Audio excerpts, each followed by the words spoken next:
Florida preacher's wedding turns into a nightmare after one shocking discovery. The first time Rebecca saw him, he was standing in a shaft of stained glass light, his hands folded in prayer, his voice carrying through the small Tallahassee chapel like a promise. Pastor Daniel Mercer had the kind of face that belonged in oil paintings, strong jaw, kind eyes, silver threading through his dark hair, just enough to suggest wisdom without age. He was 42. She was 34, and she was tired of being alone. Rebecca had moved to Florida 6 months earlier, fleeing a string of failed relationships and a marketing job that had drained her soul in Atlanta. Tallahassee felt like a fresh start, warm, slow, forgiving. She'd found the chapel by accident, walking through the historic district on a Sunday morning when the bells called out. She wasn't particularly religious, but something pulled her inside. Maybe it was loneliness. Maybe it was fate. Daniel noticed her immediately. After the service, he stood at the door greeting congregants, and when she passed, he held her hand a moment longer than necessary. "I haven't seen you before," he said, his voice smooth as honey poured over gravel. "I'm Daniel." "Rebecca," she replied, feeling heat rise to her cheeks. "I just moved here." "Well," he said, smiling in a way that made her feel like the only person in the world, "welcome home." They began meeting for coffee, then lunch, then long walks along Lake Ella as the sun melted into the horizon, painting the sky in shades of amber and rose. Daniel talked about his calling, his love for the community, his dedication to helping broken people find wholeness.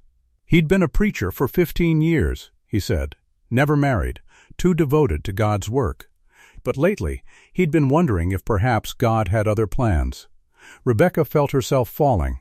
It was intoxicating, the way he looked at her, like she was sacred, like she was chosen. He quoted scripture that sounded like poetry. He held her hand during prayers. He told her she had a beautiful soul, that he could see God's light in her eyes. Within 3 months, he proposed. They were sitting on a bench near the lake, the evening air thick with jasmine and humidity. Daniel got down on one knee, producing a simple gold band with a modest diamond. "I know it's fast," he said, his voice trembling with what seemed like genuine emotion. "But when you know, you know. Rebecca, I believe God brought you to me. Will you marry me?" She said yes before she could think. Yes, because she was tired of waiting. Yes, because he made her feel wanted. Yes, because this was the fairy tale she'd been promised and had never received. The wedding was set for 6 months later. A small ceremony at the chapel, followed by a reception at a historic inn overlooking the Apalachicola River.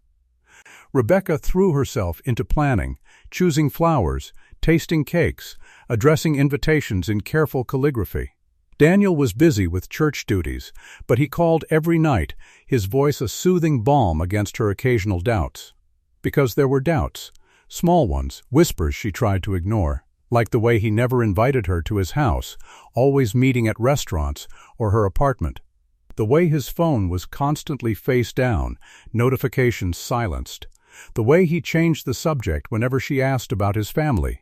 "I'm estranged from them," he'd said once, his face darkening. "My father was abusive. My mother enabled him. I'd rather not discuss it." She let it go. Everyone had wounds. 3 weeks before the wedding, Rebecca received a Facebook message from a woman named Monica Tate. The profile picture showed a striking blonde in her late 30s, smiling at the camera with the confidence of someone who knew she was beautiful. The message was short: "We need to talk about Daniel. Call me." Rebecca's stomach turned. She stared at the message for a full minute, her thumb hovering over the delete button. Then she clicked on Monica's profile. Public photos showed a woman living a seemingly perfect life. Vacations in the Caribbean, wine tastings, brunch with girlfriends. But as Rebecca scrolled deeper, she found something that made her blood freeze. A photo from 2 years ago, Monica and Daniel, arms wrapped around each other, kissing at sunset on a beach. The caption read, "2 years with my love. Here's to forever." Rebecca's hands shook. She dialed the number Monica had included in the message. Monica answered on the second ring. "Rebecca?" Her voice was calm, almost sad. "Who are you?" Rebecca demanded, though she already knew. "I was engaged to Daniel," Monica said. For 3 years. We were supposed to get married in 2024. Then he disappeared. The world tilted. What do you mean, disappeared? Monica sighed, a sound heavy with exhaustion. One day, everything was fine. We were planning the wedding, talking about buying a house. The next day, he was gone. No note. No explanation.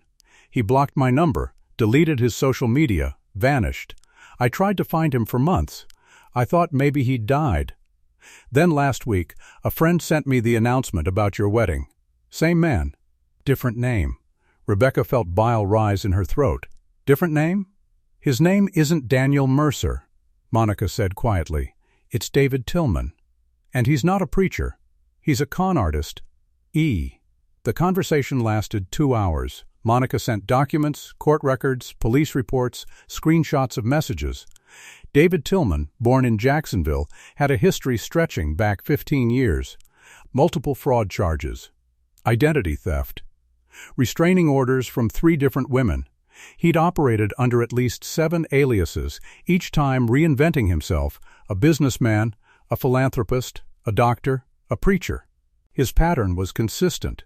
Target vulnerable women, gain their trust through romance and religion, extract money through manipulation or theft, then disappear before the wedding. He'd stolen Monica's savings, nearly $50,000, by convincing her to invest in a fake ministry. She'd been so embarrassed, so heartbroken, she'd never pressed charges. He's good, Monica said, her voice hollow. He knows exactly what to say, exactly how to make you feel special. But it's all a lie. He doesn't love you, Rebecca. He's using you. After the call ended, Rebecca sat in her apartment in the dark, unable to move. Every moment with Daniel, David, replayed in her mind, now tainted with the knowledge of his deception. The romantic walks, the scripture quotes, the proposal, all of it calculated, all of it fake. She felt humiliation burn through her, followed by rage so intense it made her dizzy. How could she have been so stupid? How had she not seen it? But beneath the anger was something worse, betrayal so profound it felt like physical pain. She'd given him everything, her trust, her heart, her belief in a future. And he'd stolen it as casually as picking a pocket. Rebecca didn't confront him immediately. Instead, she became an investigator. She hired a private detective named Marcus Cole, a former police officer with a reputation for discretion and results. She gave him everything Monica had sent, plus her own suspicions. Marcus worked fast. Within a week, he'd uncovered the full scope of David's operation. The chapel where he preached? He wasn't the pastor. He'd been volunteering there for 6 months, charming the elderly congregation and the actual pastor, a trusting man in his 70s who had no idea David was living a double life. The house David claimed to own? Rented under a fake name. His credentials? All forged. But the worst discovery came when Marcus traced David's recent financial activity. 2 weeks earlier, David had withdrawn $4,000 from Rebecca's checking account using her debit card. She'd given him access in case of emergencies, trusting him completely. He'd taken the money and wired it to an offshore account. He's preparing to run, Marcus said, sitting across from Rebecca in a coffee shop, his expression grim. After the wedding, he'll drain whatever he can and disappear. You'll never see him again. Rebecca felt something break inside her. Not her heart. That was already shattered.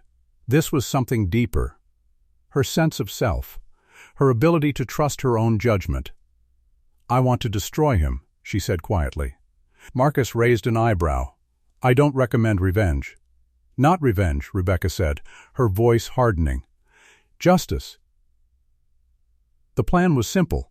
Rebecca would continue with the wedding preparations, acting as though nothing had changed.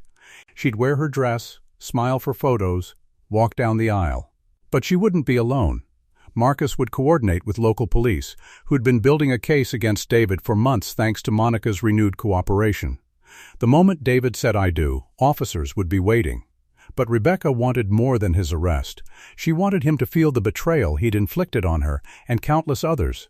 So she added her own twist. She'd confront him publicly, in front of everyone, before the ceremony. The wedding day arrived. The inn was decorated with white roses and fairy lights, the river shimmering in the afternoon sun. Guests filled the chairs, mostly Rebecca's friends and co-workers, since David had claimed his family couldn't attend due to a conflict. The pastor stood at the altar, oblivious. Rebecca stood in the bridal suite, her hands steady as she applied lipstick. She looked beautiful in her gown, ivory lace, delicate beading, a long train that pooled at her feet. She looked like a bride. She felt like an executioner. Marcus knocked on the door. 5 minutes. Police are in position. She nodded. Let's end this. The music started. Rebecca walked down the aisle alone, her eyes locked on David. He stood at the altar in a tailored suit, his smile warm and proud. He looked genuinely happy, and for a moment she almost believed he was. But when she reached him, she didn't take his hand. "Before we begin," she said, her voice carrying through the room, "I have something to say." David's smile faltered. "Rebecca, what?" "Your name isn't Daniel Mercer," she said, her voice steady and cold. "It's David Tillman. You're not a preacher, you're a con artist with a criminal record spanning 15 years. You've defrauded multiple women, stolen their money, and destroyed their lives. And you thought I'd be your next victim." The room erupted. Gasps, murmurs, confusion. David's face went pale, then flushed with anger. "This is insane," he said, trying to laugh it off. "Rebecca, you're upset about something, but—" "I have proof," she said, pulling a folder from beneath her bouquet. "Bank records showing you stole from me, court documents from your previous victims, photos of you with other women, using other names." David's eyes darted toward the exits. But Marcus stepped into view, blocking the aisle. Behind him, 2 uniformed officers appeared.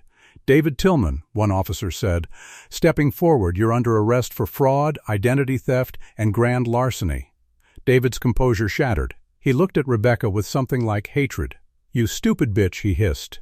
"You really think you've won?" "No," Rebecca said quietly. "I think I've survived." The arrest was swift. David was handcuffed and led away, shouting curses and threats. The guests sat in stunned silence, some crying, others whispering. Rebecca stood at the altar, still in her gown, watching him disappear. She felt nothing. No triumph, no relief, just emptiness. Monica appeared beside her, having attended as a witness. "You okay?" she asked softly. Rebecca shook her head. "I don't know. You will be," Monica said. Eventually, the trial lasted 6 months. David faced charges in multiple states, with victims testifying one by one. Rebecca took the stand, describing how he'd manipulated her, how he'd stolen her money, how he'd made her believe in a future that never existed. She spoke calmly, clinically, like she was discussing someone else's life. But at night, alone in her apartment, she broke. She'd wake from nightmares, where David stood at the foot of her bed, smiling that warm, kind smile. She'd see his face in crowds, hear his voice in ambient noise. She stopped going to the chapel. She stopped dating. She stopped trusting.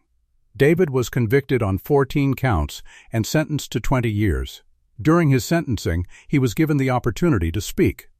He stood, looking directly at Rebecca in the gallery. "I loved you," he said, his voice breaking. "Maybe that's the saddest part.